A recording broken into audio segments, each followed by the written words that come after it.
Welcome this afternoon. My name is Bill Amirault. I want to welcome you to Career Clarity and Purpose.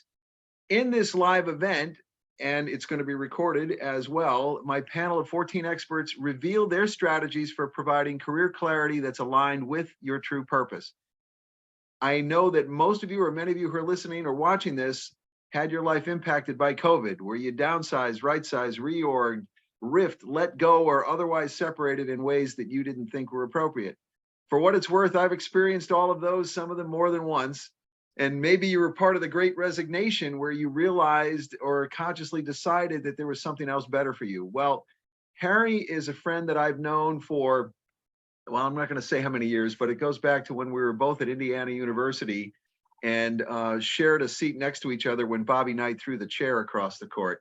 But in terms of what this conversation is all about, a senior executive with a strong record of success over 35 years, been the president of 2 Fortune 500 companies, co-owner of an award-winning small business, and CEO board member of an internet startup, founding member of the industry-changing Walmart customer team when he was at Procter & Gamble.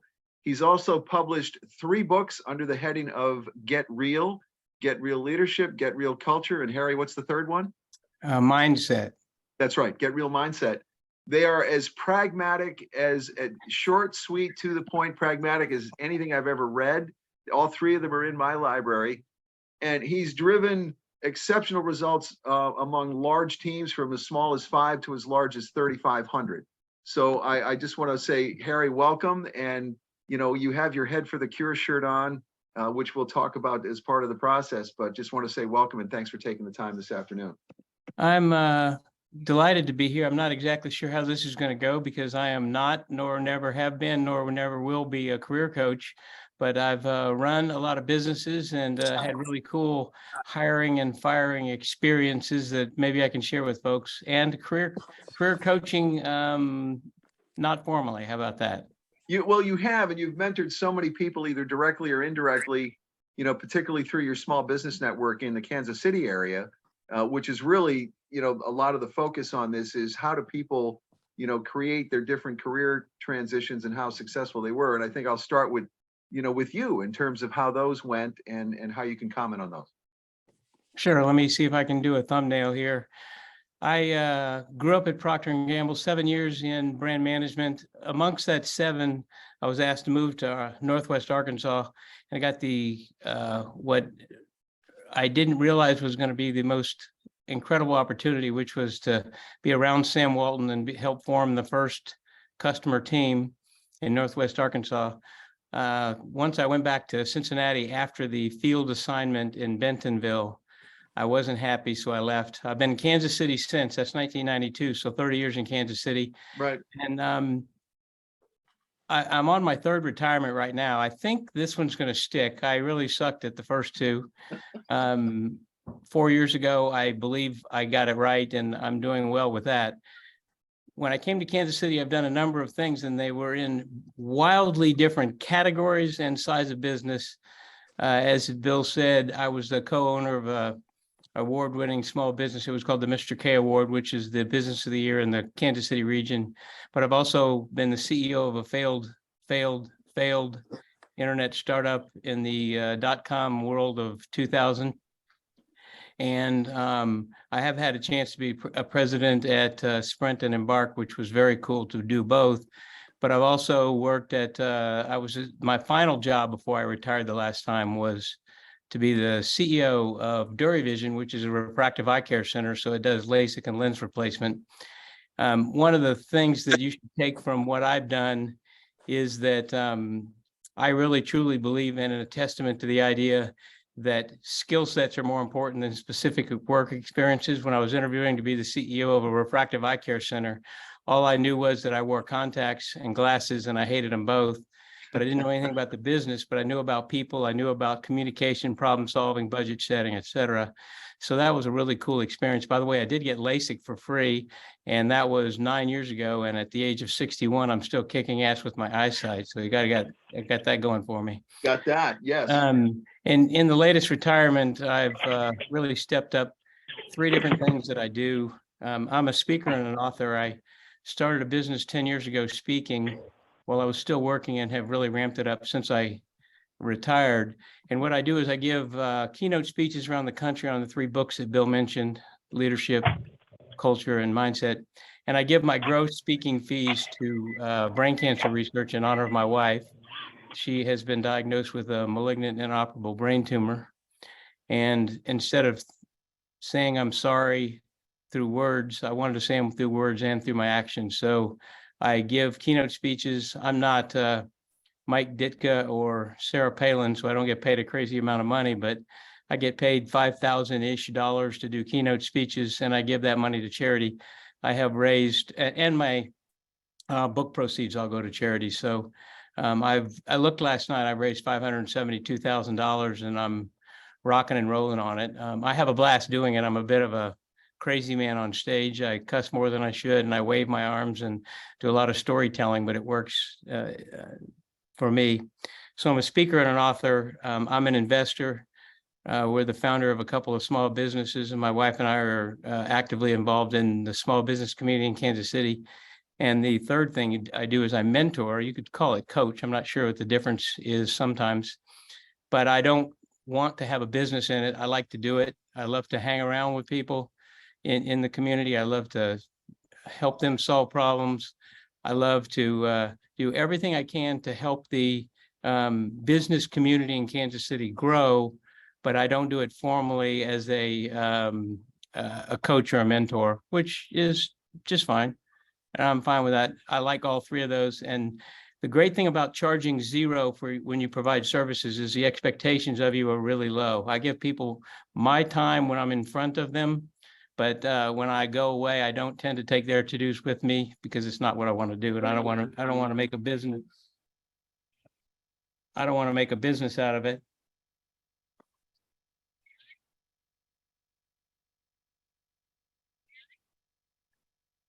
Sorry about that. My sister's calling me from Tampa to give me a test result from my mom from a cardiac, a cataract exam she had. Oh, So wow. sorry about that. Okay. No, that's Okay. fine. Okay, so that's the synopsis of what I've done in terms of large business, small business, and some medium, all sorts of different industries. I have had to fire people, hire people, and done a little bit of everything in between. I am a marketer that turned into a general manager. And if you have any questions or perspective with regard to careers in HR and career counseling and things like that, I have a perspective on it, even though it's not my profession. I love the subject. Right. Right. And you and I have had a lot of offline conversations about different different moves that you made in your career, and the first 5 minutes of your speeches that you give, you kind of say, hey, this is where I was, and then I made this decision. It didn't go as great. And you know, life will hand us and careers will hand us a lot of lemons, but you've made lemonade out of lots of them. And that's a testimony to your, you know, to your attitude and your approach. And you just want to acknowledge you for that. And I remember the day that we were out in San Francisco when your wife was there and getting whatever therapy she could get on her inoperable brain tumor. And we didn't know what was going to happen. But, you know, here you are now, what, 18 years later, and having done all of what you've done, and you have a 13-year-old and all of that. So it's a really good story. So yeah, if you could speak to, you know, some of the clients that you've worked with, or the mentoring that you've done in terms of, you know, guiding small business owners, particularly in the Kansas City area, to where they can get to a better place and at the next level of what it is they're looking to do. Be glad to. I try to do breakfast and lunch almost every day since I'm retired. I love the idea of being able to connect with people, either make my ties deeper with them or meet new people. So it's very cool. Mm-hmm. A pretty good portion of the people that I meet with are actually in between jobs, and what they're doing is they're trying to network with me. They aren't they aren't asking me for a job. I don't have an organization to hire them into, Right. but they're asking my advice.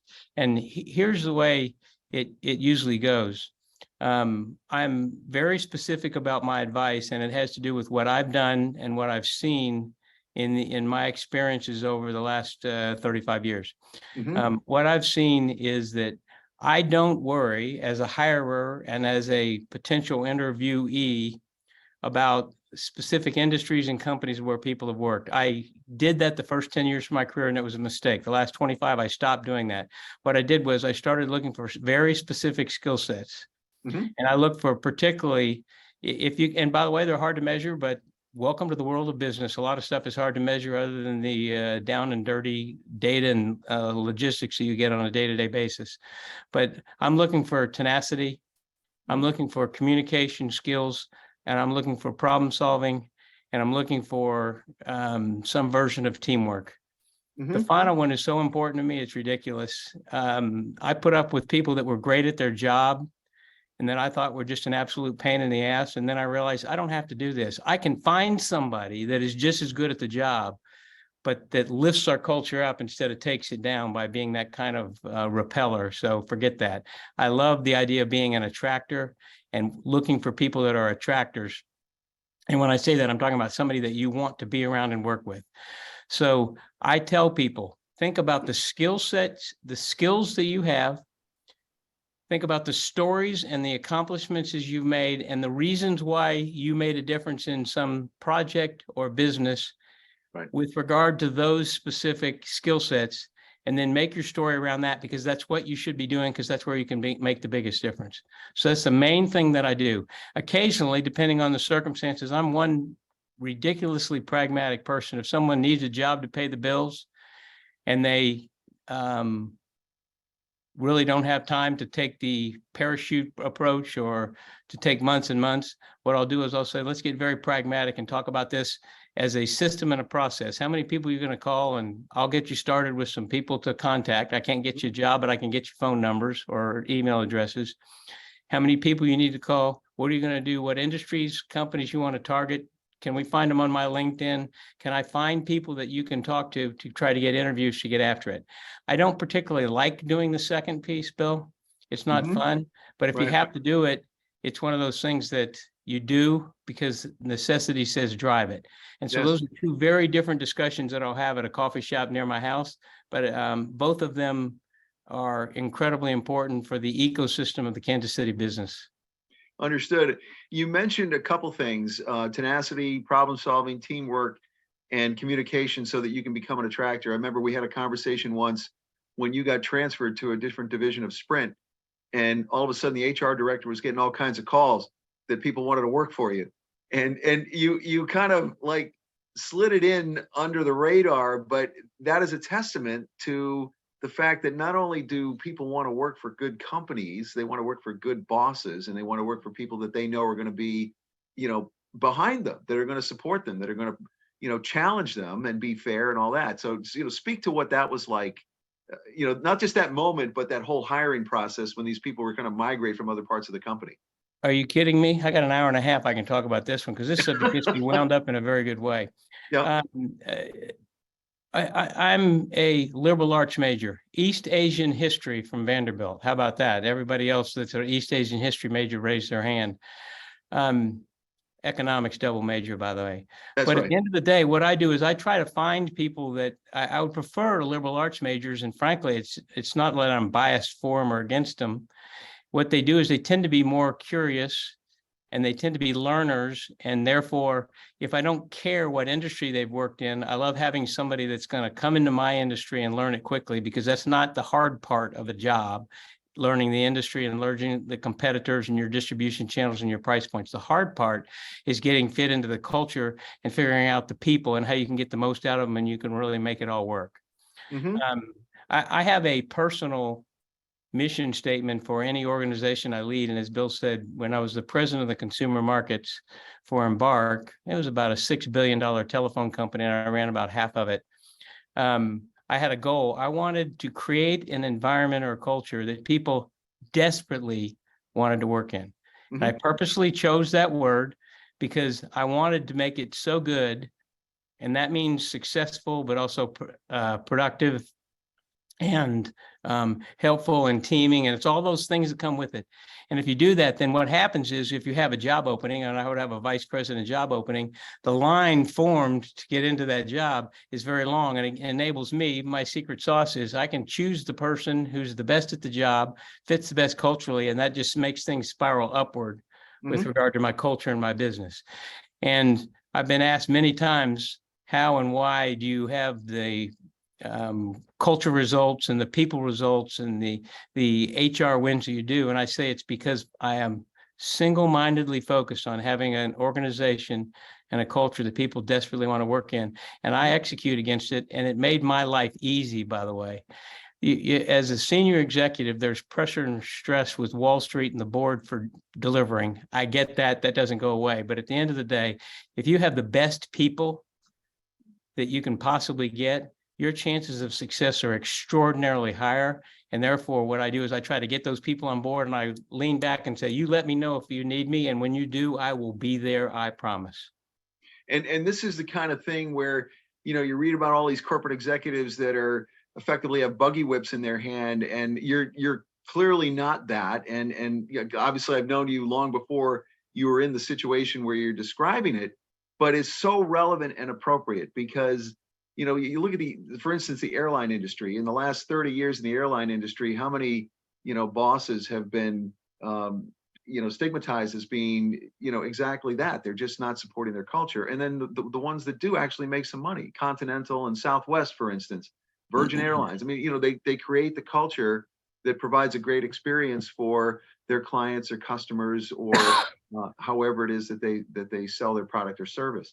So yeah, I mean, and I'm gonna dovetail this into your mentoring right now. I mean, you take this experience that was so productive for you, and you're dealing with startup companies. That's everything. I mean, when you're one of 3,500, you can kind of get lost, but when you're one of 10, you can't.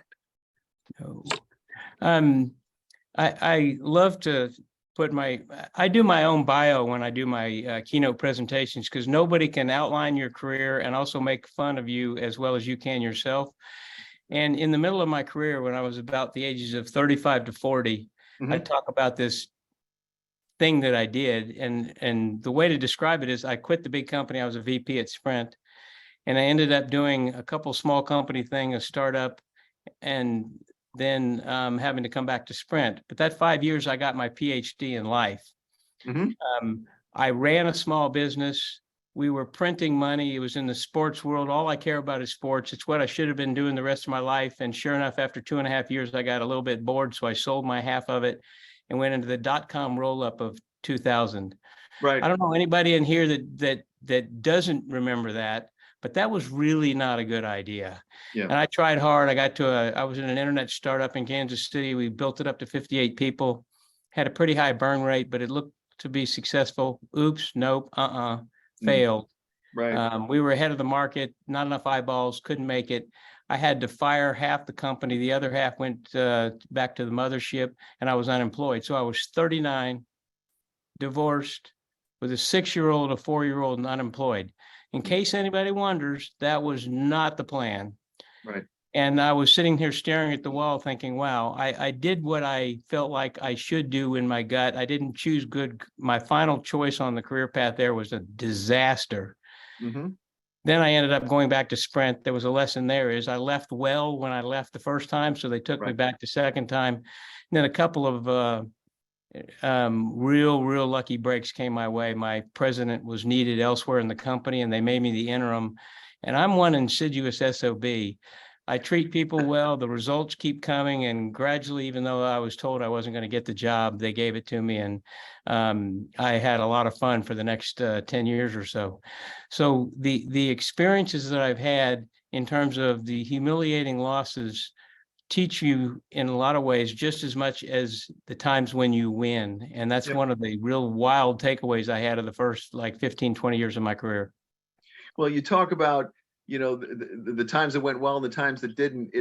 And this came up in one of the earlier conversations, the times in the desert, and that's my paraphrase, are when you grow yourself, when you look introspectively and see what it is about you that needs to improve, and you look outward in a different way as well.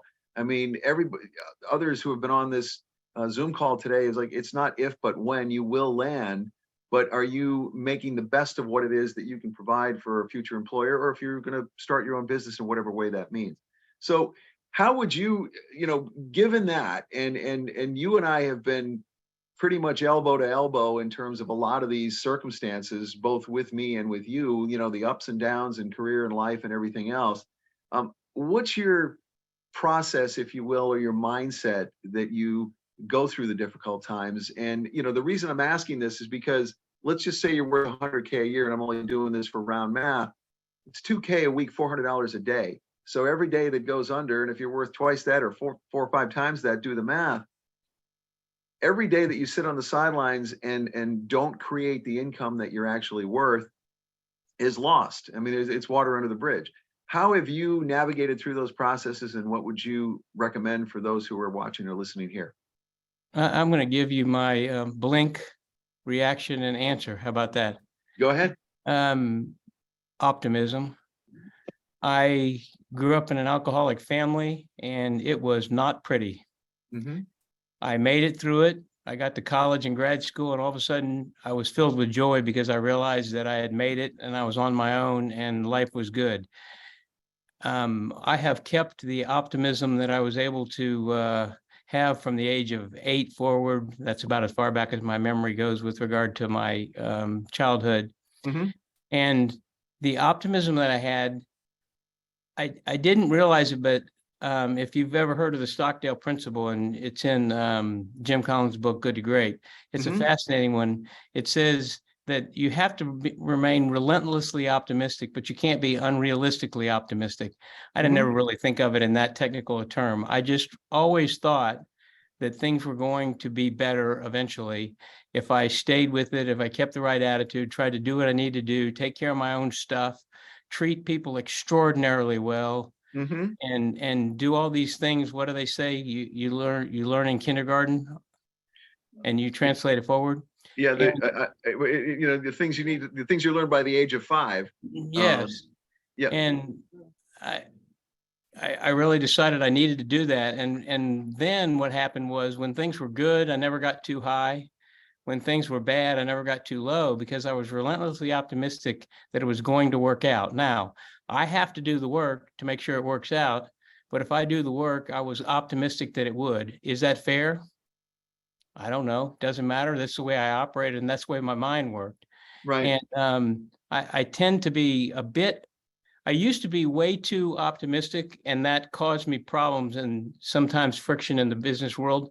And I gradually got to the point where I kept the people pleasing and the optimism that I liked. And it's a part of my personality. It's never going to go away. And I kept just enough of it that it helped me succeed, but not enough that it took me down. And that optimism is what carried me through all those times that I'm talking about, Bill. And some of them I needed it badly. Yep. And there's a Winston Churchill quote, and I'm going to get the words messed up, but it goes something like this. Success is going from failure to failure with no loss of optimism. Oh, Okay. like And by the way, I don't think I have exactly the words, but it's definitely going from failure to failure. And he said this during the middle of World War II. the Stockdale principle, I shouldn't have just flown by that. If anybody looks it up, I think this is what it is. It says you have relentless optimism, but it's realistic. And they found that POWs that believed they were going to get away, but picked a date that said, oh, by Easter, we're going to be out of here.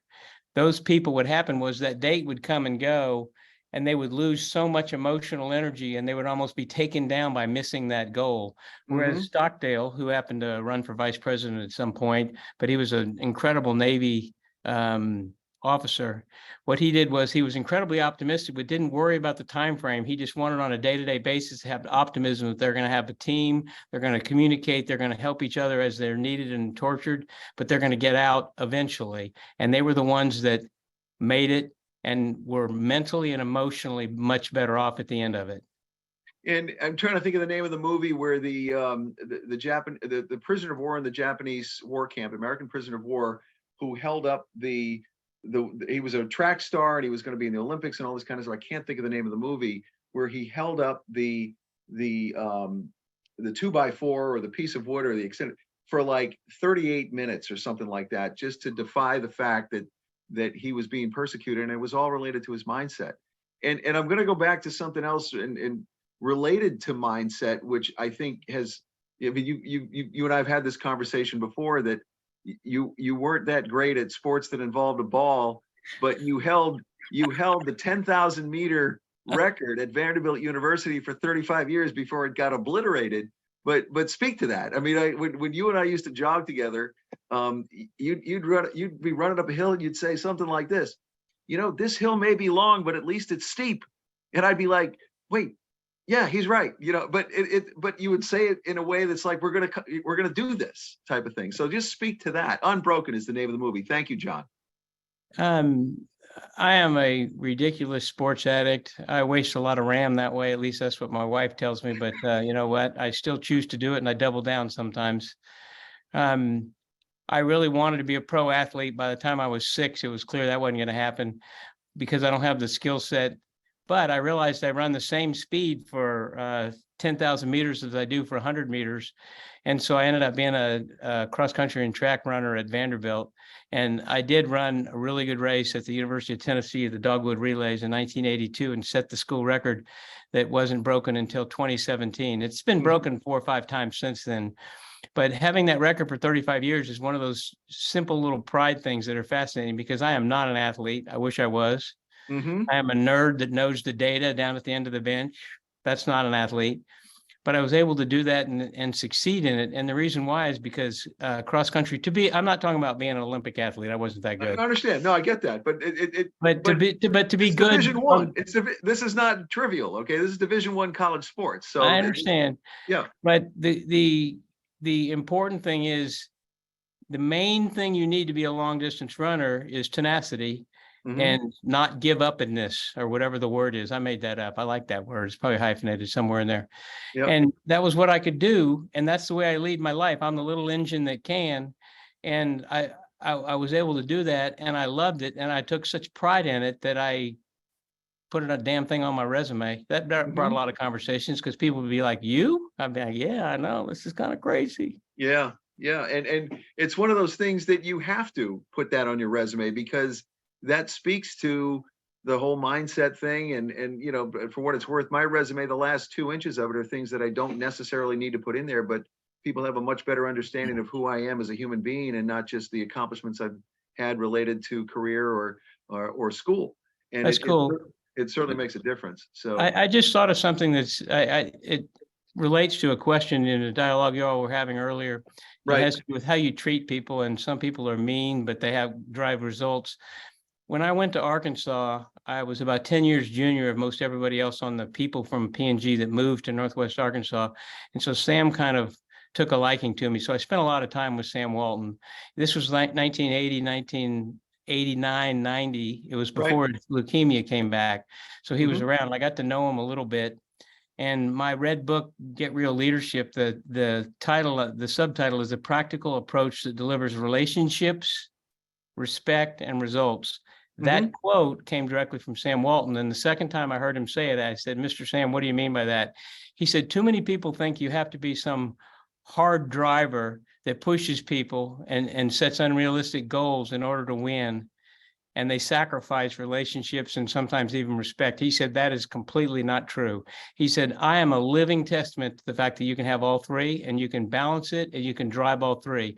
He said, I have a goal of positive, productive relationships with my employees and my management team, my direct report team. I shoot for respect with everybody. And that includes me as the CEO all the way down to the secretaries and the admin.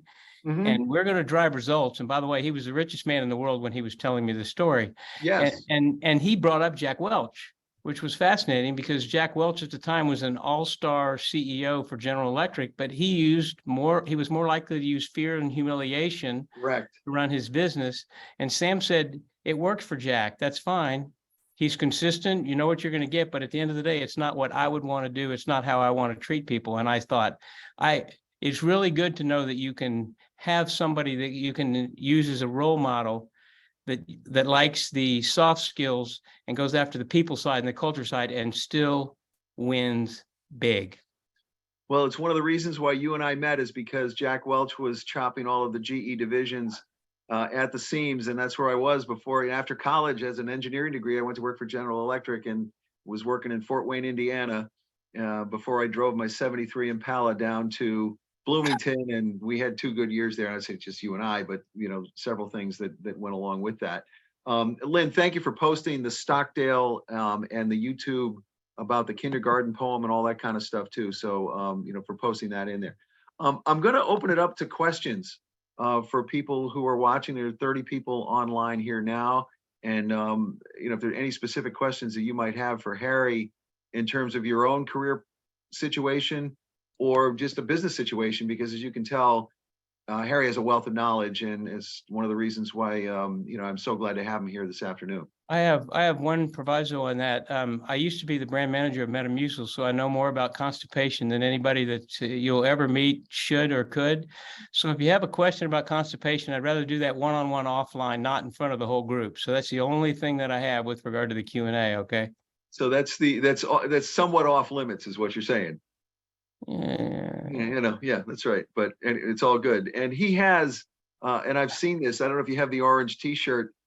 We are number one in the number two business. I thought that was always, that's a keepsake if you were ever working on Harry's brand team. My nickname at the time was Mr. Happy Bowel. And understood. Apparently, it stuck more than I knew. I was unaware of that. I heard a lot of other nicknames for you, but that was one I wasn't aware of. Oh yeah. Oh yeah. Yeah. Anyway, and if there aren't any other questions, I have a couple more as well. And again, we could go on for a long time about this. And have you worked with people? And I know you said that you failed at retirement a couple times, but this time you think it'll stick. People who are considering going into retirement, what is your recommendation, having been through it now 3 times? This is an easy one, and credit goes directly to Chris Campbell, my wife. Mm-hmm. He said, so I was 48 when I said I was going to retire the first time because Embark was sold and we had a great payout for, I was a senior exec. Sure. She said, you can retire, that's okay. What is going to be your sense of purpose? She said, I don't care whether you work. I don't care whether you do not-for-profit, you do church stuff, whether you do stuff in the community, whether you become a handyman. I laughed because I barely changed the light bulbs. But she said, you have to have a sense of purpose because otherwise you're just going to wilt away. And with that, I thought about it, went back to work, decided not, retired again. And then I ended up, the 5 years that I spent at Dury Vision was a direct result of the sense of purpose, because I was running a very small little 30-person organization.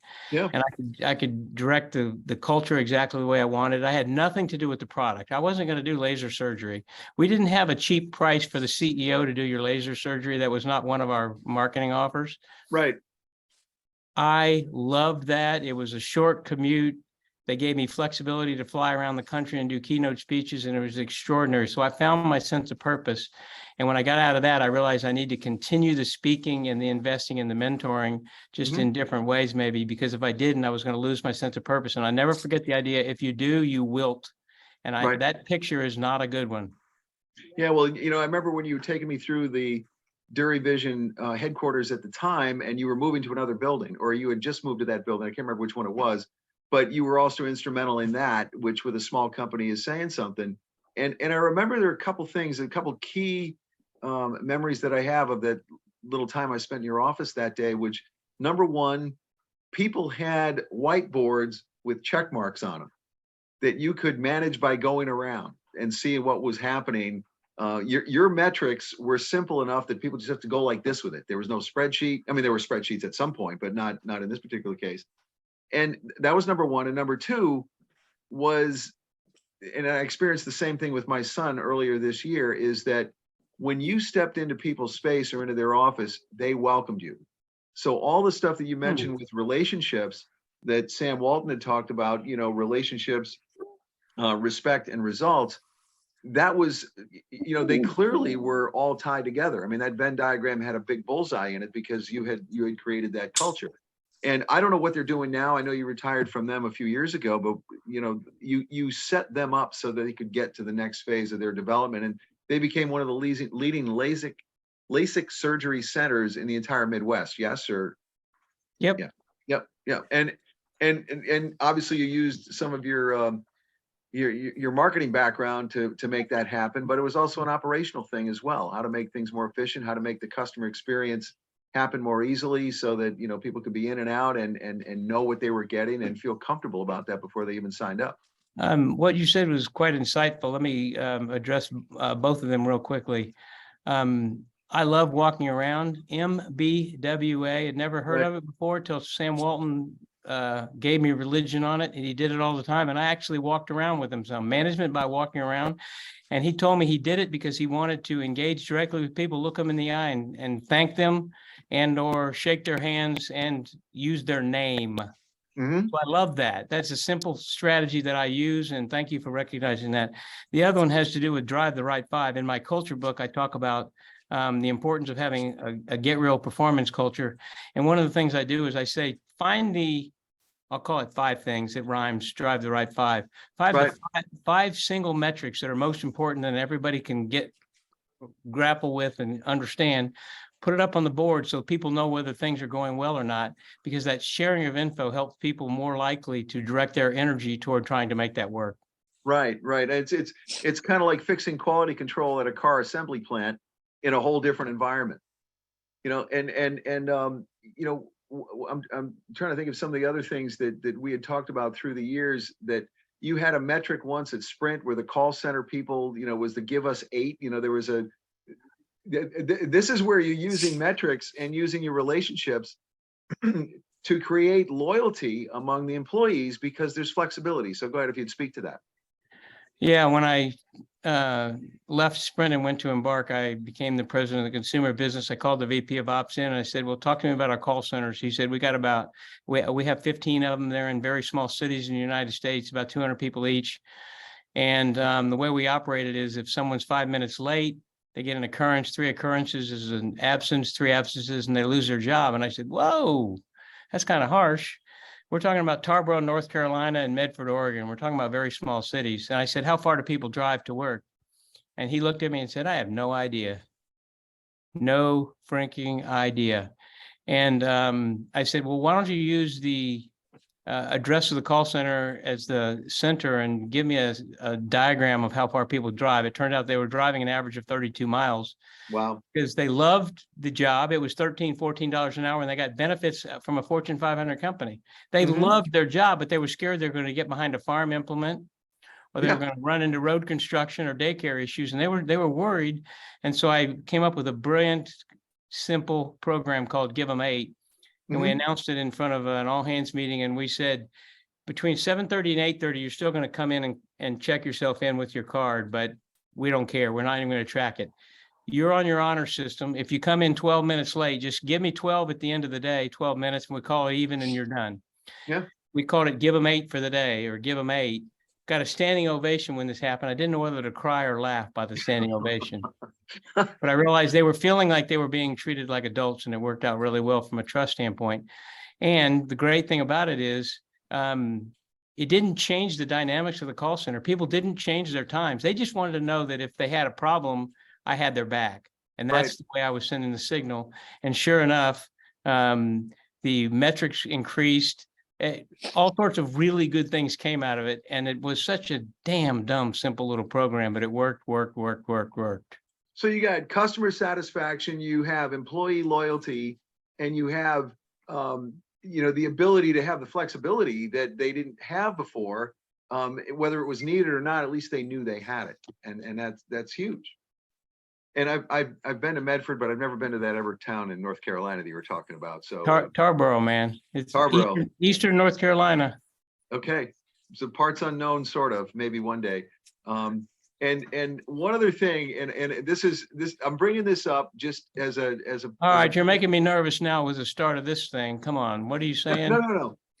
Harry and I, just full disclosure, we spent 7 weeks in his 71 Le Mans driving around the country. We visited 38 states in those 49 days.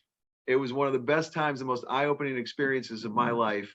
And I'll tell in a minute what it meant to me, but I just wanted to get your perspective on that too. It was extraordinary. I had always had a little bit of wanderlust and wanted to understand. I love maps and I love the United States and I love geography. The idea of being able to spend that much quality time with a very good friend. We were getting ready to be roommates. We had been friends, but not roommates before. We were going to in Cincinnati. So this gave us an opportunity to know each other. And our schedules worked really well. Bill, when he wasn't driving, would fall asleep immediately, and I can't sleep in the car. So We had both ends covered at that point. And we went to weddings, baseball games. We got to know each other. We played games, we competed, and we had such a blast. 7 weeks in that car was a crazy amount, but it worked, and I loved it. Well, just two things. When I wasn't sleeping, I got beaten like a drum in sports Trivial Pursuit, just for the record. I was handling myself okay with regular Trivial Pursuit. But the other part of that is, and this is a recommendation, if you have a 71 Le Mans with black vinyl seats, do not go into hot desert in shorts, because if you do leave your leg in one place, now you like peel it off the seat. So that's just a side note. But yeah, it was one of the more eye-opening experiences of my life, because I had traveled to some states, but I'd never been all around the country. And ultimately it resulted in, I published a book about the 50 states related to the image on the state quarters, and a bunch of 20-line poems that would never have happened if we hadn't taken that trip. And I've always valued your perspective, friendship, and just camaraderie, since that time. And it was really, really a lot of fun. So any other thoughts, questions, or anything that people have in the chat? Because you can tell Harry will answer them. And we'll put them out there, and we'll see if there's anything else. If not, any closing thoughts that you might have, Harry, in terms of those who are either in transition, considering transition, or another option with their career. While I let people gather their thoughts. I do have one question covered. Go ahead. So finish what you're saying. Oh, you got a question? I was going to say this sense of purpose isn't just for the retirement thing.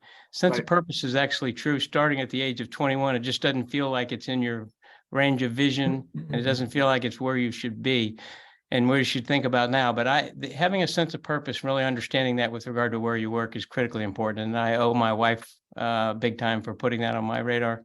Yeah, and somebody mentioned earlier in one of the earlier calls that if you don't have a sense of purpose and you aren't lined up with something that's going to get you up in the morning, within 3 years you wilt, and that's not a good thing either. Jennifer has a question.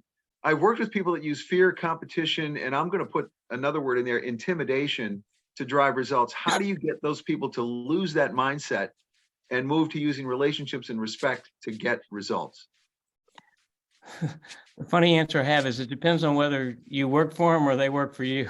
Yeah, fair enough. Yeah, I'm going to assume you don't have positional control over them either way, one way or the other. Okay. The answer I would give is kill them with kindness. When I first started doing it, I wasn't sure it would work, but it did. It's worked for me. Most people at their heart and soul are actually good people and don't want to be seen in any other way, and they don't realize how they're being seen. And so if you model correct behavior with other folks, you give them the latitude they need, and you stay consistent and unflappable, what I found is it can take as much as 6 to 9 months, but they soften and they're okay. Now, there are exceptions, and I would tell you point blank, in one of my books I wrote this, is you have to draw the line on exceptions.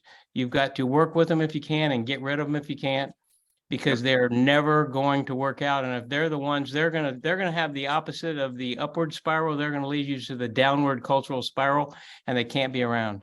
Yeah, that's fair. And it just, one bad apple spoils the whole bunch, I think, is where that falls in. Thanks for that response. Jake, you have a question. I think we can hear you. I do. Can you hear me okay? I had to call in for that. Yeah. No problem. We're good. You can hear me? Okay, great. So Harry, one question. I've made a transition. I've been in real estate all my life, and it's been such a support for me. And I've made a transition now to be a public speaker, to be a transformational speaker, and it is scary. So I just really changed it this last couple months. I got enough leg room here for a send off and to really kick it off. But as somebody switching in a career, and I spoke in front of hundreds of people before on the real estate side of things, but my passion is to really get into change lives, to really make an impact and a difference in the quality of how people live their lives. And so what advice would you say to somebody? I'm in my late 40s now, but this is what I want to do with the rest of my life. And I've been procrastinating because I've had this story in my mind that I can't make a living doing this. And I finally got to the point where it's like, screw it, I'm all in. And what would you, you tell somebody that's at this position getting started? What would you tell them? This is an easy one. Get over yourself. You know what? All you got, I'll tell you this and I'll tell it to you straightforward. All you need to do, and I don't mean to be facetious when I say, all you need to do is figure out the twist or the story or the reason why that people should listen to you. And everybody has one. Everybody has multiple ones. You just got to figure it out. Then you got to put the stories around it. And you got to get up and you got to tell people the story. And the story comes from the heart at that point, because it's what you do and why and how and where you're coming from. My differentiation has to do with my approach to people and the culture, combined with the idea that I've worked at huge companies and little companies, and I've been wildly successful. And so that gives me credibility that people listen to me. When I tell them, treat people so well they can't stand it, they stay, they do better, and you work. That's my reason why. You know what your reason why is. I don't know what it is. Maybe you grew up in poverty, or maybe I've listened to the person who lost a leg and then still did a marathon. I don't know what the damn thing is, but you can come up with it. And when you do, you can differentiate yourself by being a storyteller and a great speaker. And it just takes training, and it's not freaking hard. There you go. That. You know, it's funny because three years ago, you know, I had almost 4 years ago now, I had a brain injury. I had I crashed skiing at 70 miles an hour, something I've done since kids, so it wasn't anything new. But my relationship with my daughter completely, I have two daughters, but my oldest daughter completely changed. And what happened was I was distant, I was not connected at all. And, you know, my mantra now is to help married men stay married, because I've been divorced for 15 years. And she just brought up to me this last week, she goes, Dad, why don't you speak on the relationship with a father and his daughter? He goes, because I don't know any other friend that has a relationship like you and I have. Because sometimes she tells me things, I'm going, la, la, la, la, la. You know, it's like that great of a relationship. And she calls me every day, FaceTimes me every day. 18, she's in college right now. That's the realm, or that's the niche that I want to go after here. Hey, Jake, you just pissed me off. You knew the answer to your damn question, and you asked me anyway, and you made me give this some 45-second answer. That's ridiculous. You got the damn answer, son. Yep. Awesome. And I can, as you can tell, Harry, you know, Jake and I are working in a leadership program right now. He is at no loss of words and ability to communicate them. So the fact that you solidified, tell your story, tell your why, and what's your point of differentiation. Jake, do you need any more? Awesome. I really appreciate it. I'm glad. Yes, and don't be boring. If you're boring, get the hell out of the business. I love speaking at tech conferences because I'm the comedic relief in between all the other boring cybersecurity BSs. And then I look really good. So I get great scores, man. It's crazy. I love it. I love it. Yeah, the IT conference, the IT conference is, you know, closely akin to a morgue until Harry walks up on stage. So yeah, exactly. The Albany Marriott, you remember that, correct? Yeah. So anyway, let me see a couple other comments here in the chat. Hold on a second. Thank you, Harry. Appreciate your advice, sharing your experiences. Your honesty is infectious. You have helped me more than you know. Thank you. And yeah, so we're good. Hey, can I do a shameless pitch for my charity raising? 100%. Anybody has a need for a year-end meeting, a sales drive or something, I don't like doing Zooms. I do in person. I'll negotiate price. I want my expenses paid, but I'm inexpensive and I will kill it for you. I guarantee it. I've been in 38 states, just got back from Tahoe, San Diego, and Minnesota. So I've done a little bit of everything, including standing up with generals in front of the senior executives from Cisco Systems and speaking to 94 fifth graders. I have done it all. If you need a speaker or you know somebody that needs a speaker, call me. Harry S. Campbell is the website. You got it. And that Head for the Cure is where all of the money goes. And I can vouch for this. I've been at some of Harry's speeches, and he takes all the cash, rolls it into an envelope, and then puts it in the bank. So that's where it all goes. I can vouch for that as well. So any other thoughts, comments, Harry, while we're wrapping up? No. Well, actually, that's not true. One thing I would say is I wasn't exactly sure whether I should be involved in this because it didn't feel like it was in my wheelhouse.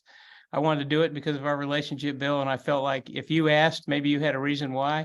You know what? This has been extraordinary for me. I have learned, I have been able to have some fun, and I feel like this fits into my sense of purpose. So thanks to everybody that attended. I appreciate it. Well, I knew deep down that everybody would value your perspective, and certainly I do, which is the reason I asked you to do this. And just been a great pleasure to have.